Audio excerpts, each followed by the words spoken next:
Grabe, Baste, susunod ba sa ICC? Nakakakilabot na expose ng University of the Philippines, Dahas Project. Nakita ang isang madilim at nakakakilabot na bagay patungkol kay Baste Duterte. At ano itong nakakakilabot na expose na utos ng ama noong siya ay umupong mayor ng Davao City? That this city is at war against drugs. This will be your chance to get out of this city. Halika at itong pag-usapan mga kaibigan. Nagdeklara ng gera kontra droga sa Davao City ang alkalde nitong si Baste Duterte. I hereby declare a campaign that this city is at war against drugs. This will be your chance to get out of this city. Muna ko dire, hindi mo mahawa, hindi mo undang, patyon tamo. Susunod ba sa ICC? Grabe ang natuklasan ng UP Dahas Project kay Baste Duterte ay nakakakilabot. Alam mo ba ang nangyayari ngayon sa Davao? Hindi ito ordinaryong balita, hindi ito kwento lang ng droga, hindi ito simpleng kwento ng mayor na matapang. Ito ay kwento ng dugo, ng pamana, ng utos ng ama. Pero teka, paano nga ba nagsimula ang lahat? Ayon sa Vera Files, ito ang unang payong hindi nakakalimutan. Kung ikaw ay mayor at hindi ka marunong pumatay, simulan mo na ngayong gabi. Iyan ang ama kay anak. Hindi ito biro, hindi rin ito pelikula. Ito ang mismong payo ni Rodrigo Duterte kay Baste Duterte sa harap ng publiko bago pa man maupong mayor ang kanyang anak. Kaya ang tanong, payo lang ba ito? Joke ba ito? O ito ay babala? Pero sabi ni Baste, no, I won't kill. Simple, diretso, pangkampanya. Ba't ilang linggo matapos sabihin ni Baste ito, may tumumba, may namatay. At oo, dahil daw sa droga, ika pa ng rappler. Nabigla ang ilan, ngunit para sa mga matagal nang sumusubaybay sa Duterte playbook, ito'y pamilyar, paulit-ulit. Kaya pumasok ang UP Dahas Project. Habang ang mga lokal na balita ay tila bulag sa nangyayari, ang University of the Philippines Third World Studies Center ay nagbilang. At hindi ito basta-bastang bilang.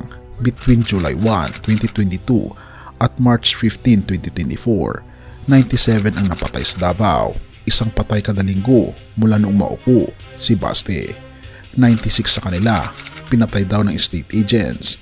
At halos lahat, pasok sa template ng laban daw, may baril, may shabu. Therefore, parang hindi talaga nagsimula noong speech niya. May patayan bago pa man niya ideklara ang digmaan kontra droga. Pero bakit tila walang accountability? Dahil nga ba sa ating dito? Ayon sa Human Rights Watch, tila wala na raw kasiguraduhan sa investigasyon. Kung ganito na sa simula, paano pa sa susunod? Baste's first blood. Akala ng marami, March 2024 ang simula. Doon kasi siya nagdeklara, kung isa kang pedophile, rapist, hold-upper, papatayin kita. Pero ayon sa Dahas, hindi ito ang una. First blood, matagal nang may dugo sa lansangan bago pa man siya nagsalita. At laging may pondo. Kung may matutunan tayo sa mga salaysay ni Las Cañas at Motabato, may bayad ang patayan, ghost employees, intelligence funds, peace and order money. Ba't saan napunta ang pera? Bakit parang walang audit? Bakit parang normal? Hindi na bago. Pamilyar ba ang script? Kung may illegal na ginagawa, legitimate ka na target ng assassination. Hindi iyan kay Baste, kay Rodrigo Duterte yan noong 2009 pa. Therefore, hindi ito bagong pamumuno. Isa itong pagpapamana ng dugo at takot sa ngalan ng kaayusan. Ang tanong, kung 30 na taon na ang mga Duterte sa Davao, bakit laganap pa rin ang droga?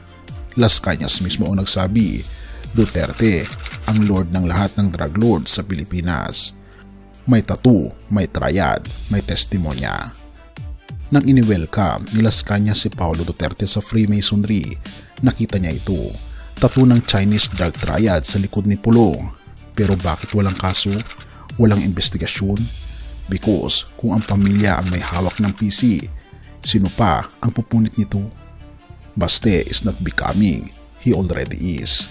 Ang narrative na naimpluwensyahan si Baste ay hindi na totoo. He was born into it, ika pa, ng Vera. Mula payo ng ama, script ng pamilya, hanggang sa pattern ng pamumuno. Hindi na kailangang turuan pa. Ang digmaan ni Baste ay hindi bagong kabanata. Isa itong remake, pero mas modern, mas malakas, mas nakakakilabot.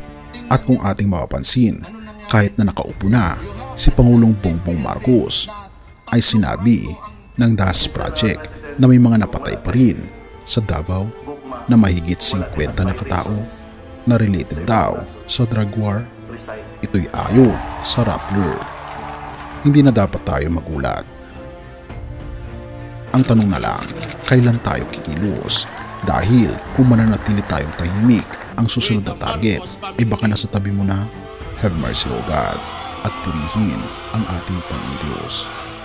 Mateo 10 verse 28. Huwag kayong matakot sa mga pumapatay ng katawan, ngunit hindi naman kayang pumatay ng kaluluwa. Sa halip, matakot kayo sa Diyos na may kapangyarihang magpaslang ng katawan at kaluluwa sa impyerno. Sa gitna ng pamumuno ng dahas at takot, tila ang kasamaan ay nagtatagumpay. Ang dugo ay dumadaloy at ang mga lider ay tila hindi na natitinag ng konsensya. Pero ang ating Panginoon Hesus, ang Panginoon ng kapayapaan at katarungan, ay hindi bulag. Hindi siya tahimik, hindi siya natatalo, habang ang ilan ay gumagamit ng takot para manatili sa kapangyarihan. Ang ating Panginoon Hesus ay nag-alay ng kanyang buhay para sa mga inaapi, inabuso at pinatahimik. Ang kanyang krus ay paalala na may hustisya sa langit, kaibigan, at darating ito. Hindi siya tulad ng mga lider na nangangakong lilinis ng lungsod sa pamamagitan ng dugo, sapagkat siya mismo ang naging alay ng dugo upang tayo malinis sa kasalanan. Pero wag nating hayaan na ang kasamaan ay tratuhing normal. Therefore, tayo bilang mga tagasunod ng ating Panginoon Kristo ay dapat tumindig sa katotohanan, ipagtanggol ang buhay, itakwil ang pamumunog may dahas.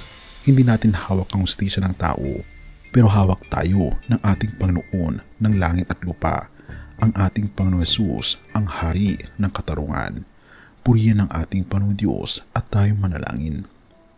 Ama naming Diyos na makapangyarihan sa lahat, Ikaw ang liwanag sa gitna ng dilim, ang tinig ng katotohanan sa gitna ng katahimikan. Tulungan niyo po kaming huwag matakot.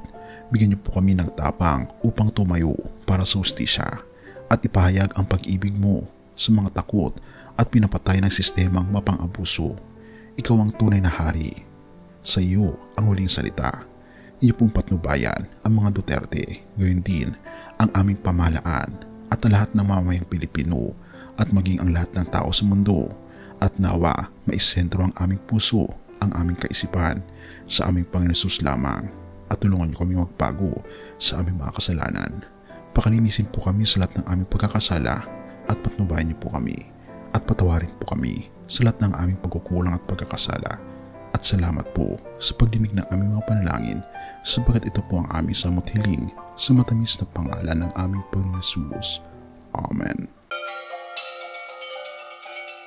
Bago natin ipagpatuloy, kaibigan, siya nga pala ang Great Controversy, na isa sa mga pinaka-kontrobersyal na libro dahil tumutukoy ito sa mga propesiya sa libro ng Daniel at Revelation na nagaganap na sa panahon natin ngayon. Bago ang pagdating ng ating Panginoong Diyos ay pinamimigay na namin ng libre sa pamamagitan ng PDF. At ito ay nasa limited lamang na panahon, kaya i-click mo sa description sa baba upang ma-avail mo, kaibigan, ang napaka-importanteng libro nito na magbubukas sa iyo sa mas maliwanag mong hinaharap. Purihin ang ating Panginoong Diyos at tayo magpatuloy.